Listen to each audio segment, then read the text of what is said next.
one of my students who's public health is also here. Yeah, all nursing students. When I say nursing students, you could be a graduate student also, not only the BSN. Okay, so let's give all our nursing students a hand, please. They are learning a lot from all of our speakers and from each of you. We are role modeling what it's like to be, truly what it's like to be a future nurse, because they will be our future leaders. Thank you so much. Okay, so I'm gonna ask Dr. Marife Aczon-Armstrong to lead us to our very last presentation. This is very important. After all, when we leave this room, we will all be servant leaders, right? Okay. Thank you, Dr. Edna Monroe, and the rest of the PNA Planning Committee for inviting me to have this platform to share with you my journey as a person, as a mother, as a nurse educator, and as a Fulbright scholar. And a special thanks to Hi Luna Barrete with the Global Nursing Interchange for sponsoring my travel. And looks like we made it. Thank you all for hanging in there and waiting for me to share with you my journey. Once in a while I'm gonna stay here because I have a lot of new concepts that I wanted to share with all of you. So aloha and mabuhay.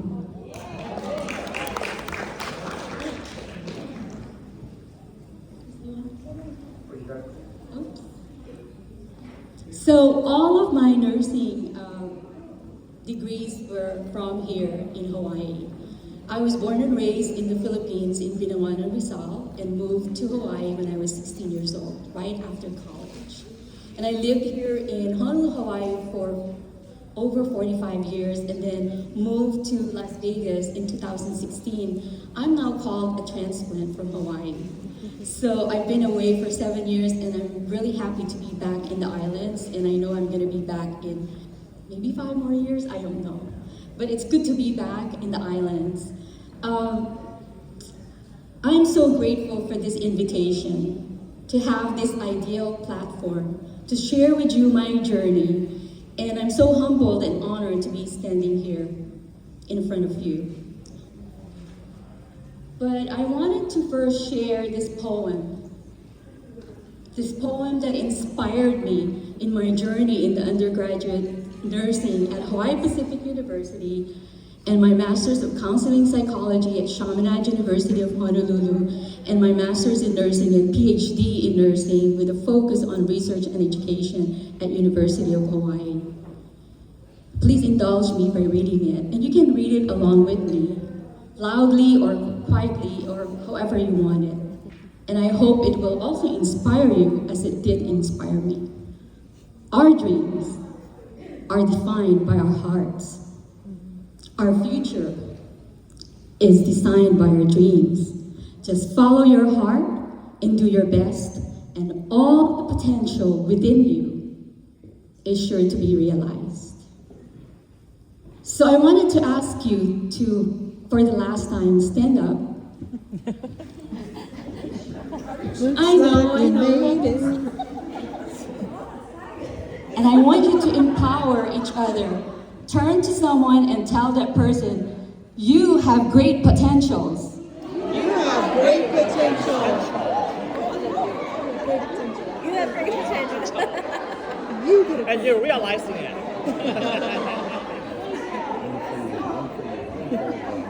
Everybody has potential.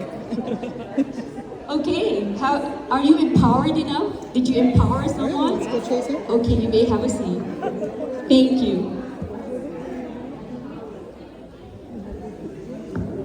These are our objectives. I say our objectives during my presentation.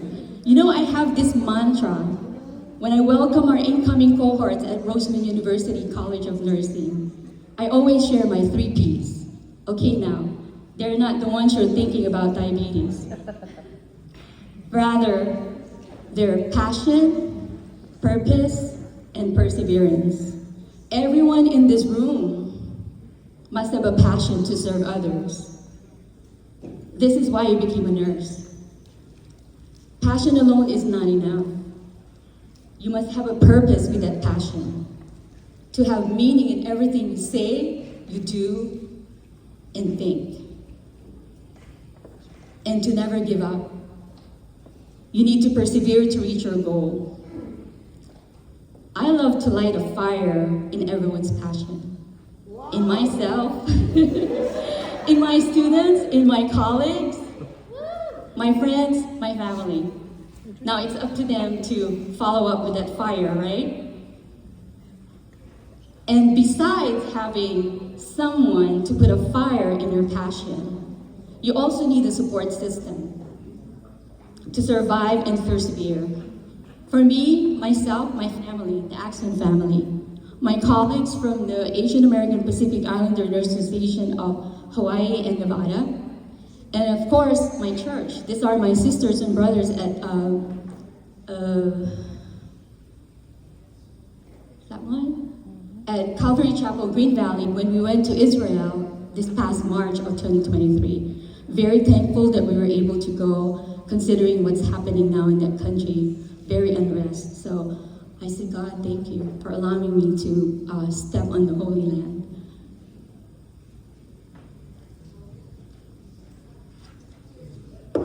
Besides our family, our friends, our spiritual sisters and brothers, we also need community partners. It is not always easy to access communities, especially the indigenous population, namely the Native Hawaiians, the Native Americans alike, because they are suspicious because of their history in losing their land. So these are my perspective on my community partners locally, nationally, and globally. And I'm also going to focus a little bit about my experience as a Fulbright scholar, and somebody asked, what's that?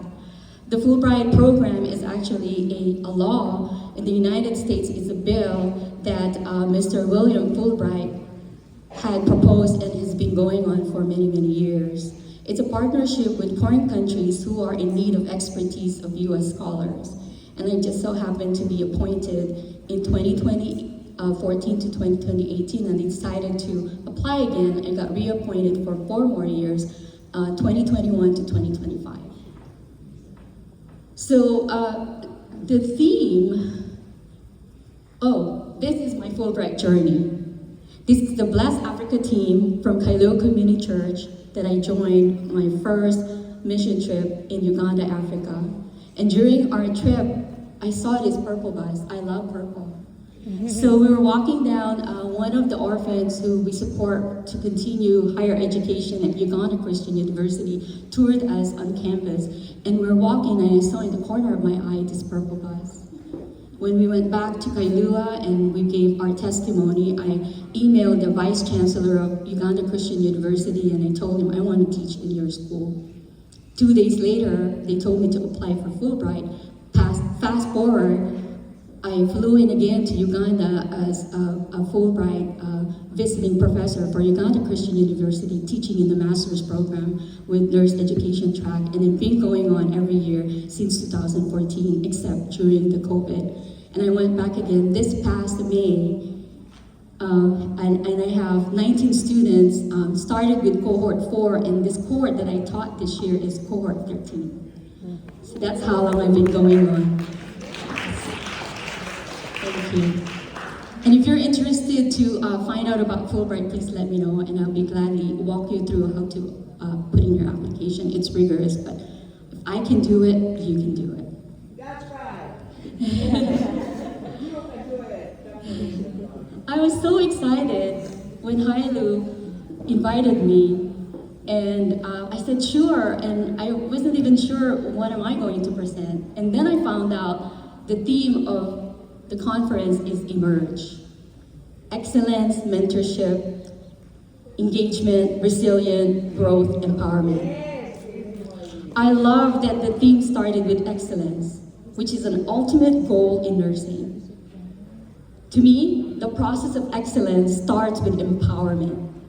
When we empower others, they start to grow and believe in themselves.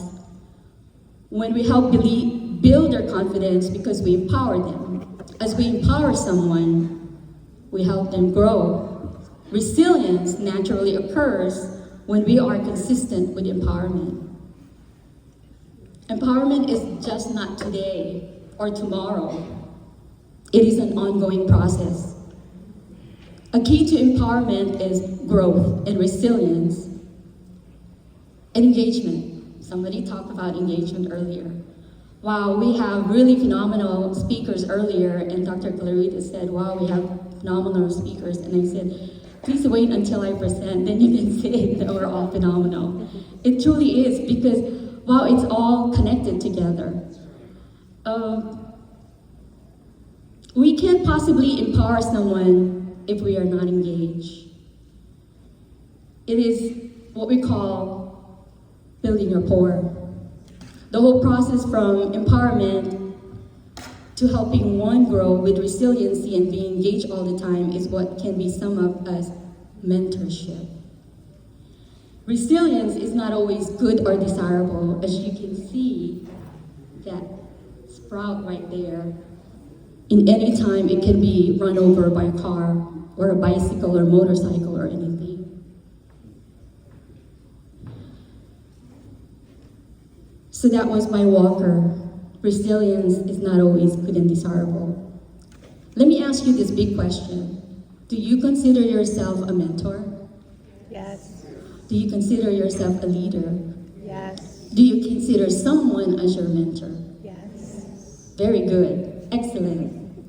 So, I'm not talking about positions, ranks, just simply mentorship. You don't have to be a president or CEO or a professor to be a mentor or a leader. You can be a housewife or a simple office worker to become a mentor to someone. In the nursing profession, a mentor could be your financial advisor. Because, be honest, we are not taught how to manage our money in nursing. And that's why some of us went back and got our MBA, right? But when I was a nurse at QMC, the social workers were my mentors. By the way, they don't know this. They just go in the patient's room in 5 minutes, they come out and they got all of this information about the patient. I think they use the principle of emerge when they deal with people. And I think that they also do the ADPI, assess, diagnose, plan, implement, and evaluate of how are we going to help this patient. Someone talk about resilience. Some grow in unique situations, like this palm tree, right? It's almost uprooted from the ground, yet it is flourishing, yet it is surviving. So Walker pointed out that there is a confusion in regard to the terms robustness and resilience. Robustness is generally taken to mean the ability to resist a disturbance by not changing, which is quite different from the idea of resilience as changing and adapting in response to a disturbance.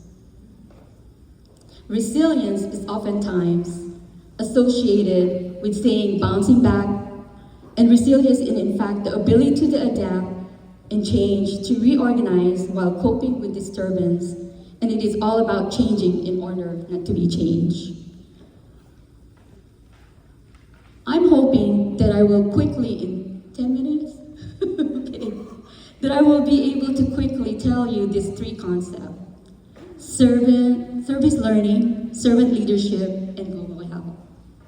Servant leadership is a timeless concept and was first coined by Robert K. Greenleaf in The Servant as Leader, an essay that is first published in 1970. The servant leader is a servant first, so let me read to you what he says. It begins with a natural feeling that one wants to serve first. Then conscious choice brings one to aspire to lead. The person is sharply different from one who is a leader first, perhaps because of the need to assuage an unusual power drive or to acquire material possessions. The leader first and the servant first perhaps are two extreme types. Between them, there are shadings and blends that are part of the infinite variety of human nature. A servant leader focuses primarily on the growth and well-being of people and the communities to which they belong. While traditional leadership generally involves the accumulation and exercise of power by one at the top of the pyramid, servant leadership is different. The servant leader shares power, puts the needs of others first, and helps people develop and perform as highly as possible. So the servant leadership in global health and service learning is really a foundation of understanding which emphasizes on the growth and development. It's a experiential learning pedagogy in which students participate in activities that incorporate response to the community needs, collaboration among healthcare professionals with meaningful service, reflection, institutional commitment. And SG, or service learning, regardless of location, domestic or international, have benefits for nursing students to increase their cultural competence. And I'm going to jump right into global health. So the goals of the Global Health or International Mission Trip is to increase the number of undergraduate students who are committed to global health efforts through medical mission trips to serve the underserved population in foreign countries. Also, to develop a replicable curriculum that provides didactic education and experiential training to global healthcare needs of population or poor countries. And lastly, enhancing practicing registered nurses' abilities to address various population health outcomes and public health needs of underserved population.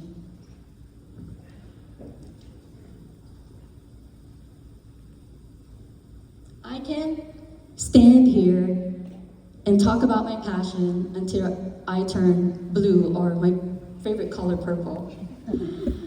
But the bottom line is, what really matters is positive outcomes. What came about with me lighting the passion, lighting a fire in the passion of the faculty and students. So during the yearly annual Roseman University Research Symposium, I was able to co-author some abstract which was accepted for poster presentation. And one of them I co-authored with Dr. Manas Mandal, who is also a Fulbright scholar. And we wrote about what it means to be a Fulbright scholar, which is a life-changing experience.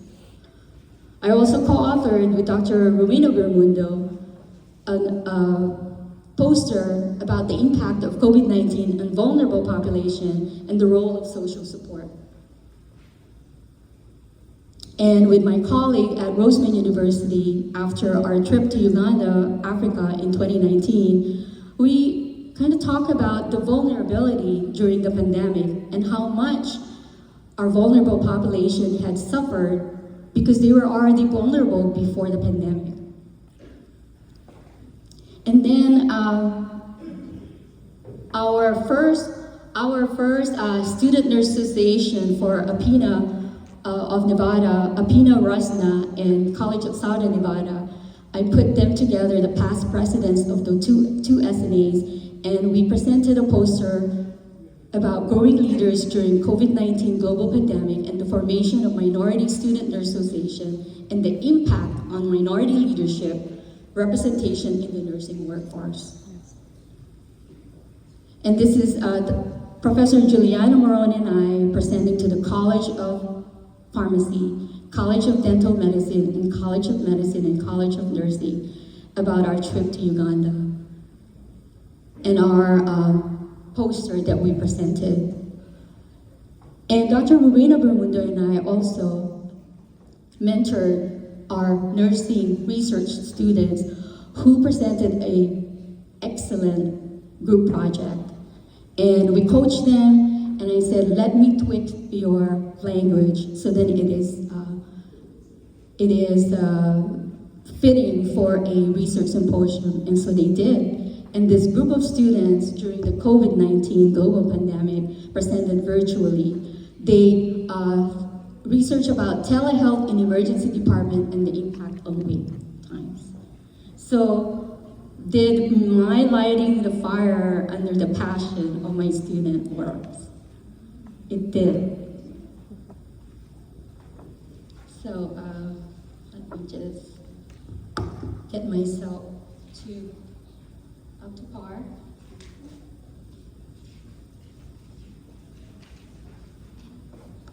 Oh, it's my last one. I'm gonna challenge you with this one. Ready? Okay. Oi. There are 3 types of people in this world. Those who watch things happen, those who wonder what happened, and those who make things happen. So let's be those people who make things happen. Thank you.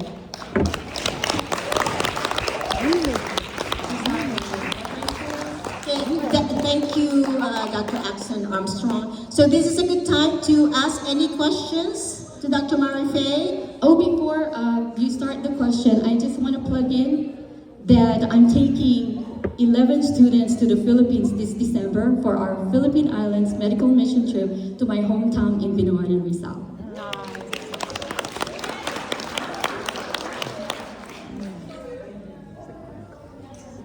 Questions? Comments? Who wants to go with me? I want to go with you. Yes. Let's go. Okay. Yeah, if you're interested about the Fulbright, please let me know. Oh, you have a question? Yes. Let's do that. It's my next project. Hello. Not going to school. Yes. I don't have my glasses on. No, it's okay. You never stop. After hearing about your full... Oh, can you hear me now? Where is she? I'm right here. Thank you for sharing your experience with Fulbright Scholars. With that, I had a question. I guess for context, for sometimes Indigenous tribes in the mainland and even some Native Hawaiian groups here do hold some apprehensiveness when it comes to people, especially from developed countries, coming to with the offer of educating them, sometimes also in Aboriginal countries wanting to offer to conduct research. I was curious with your experience in Uganda, how did they take to you and the scholars wanting to give them that opportunity? Because while it is a really promising one, sometimes they do have that skepticism because of historical implications. Well, I was very blessed to partner with local Uganda nurses and physicians because of my obedience to be part of the mission trip with Kailo Community Church in 2012-2013. I kind of built rapport with them, and every year that I go as a Fulbright visiting professor at Uganda Christian University, I became their family. So that when they see me, they think of me as family, and that I'm not going to harm them, I'm not going to judge them. And I also have a sponsor daughter who I put to nursing school there in Uganda. And I'm hoping I can bring her to College of Southern Nevada, pretty soon. So to answer your question, I think the most important thing is trust. If you build rapport with them, you engage with them, and you really show them by actions that you really care about them, then the trust will develop, and then they will just allow you to serve them. Really, we're serving them. Did I answer your question? You did. They were all very sweet sentiments too. Thank you. Thank you.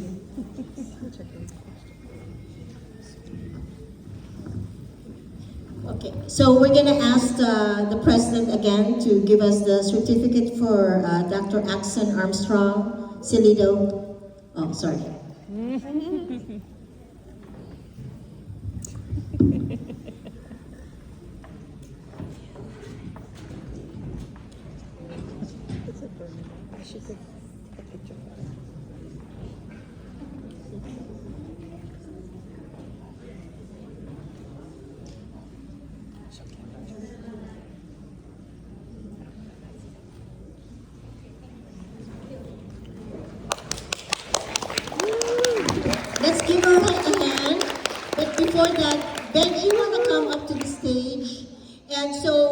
a little bit of a different perspective, so he will try to take everybody's picture. I don't know how he's going to do that, but he said he can do that from the stage level.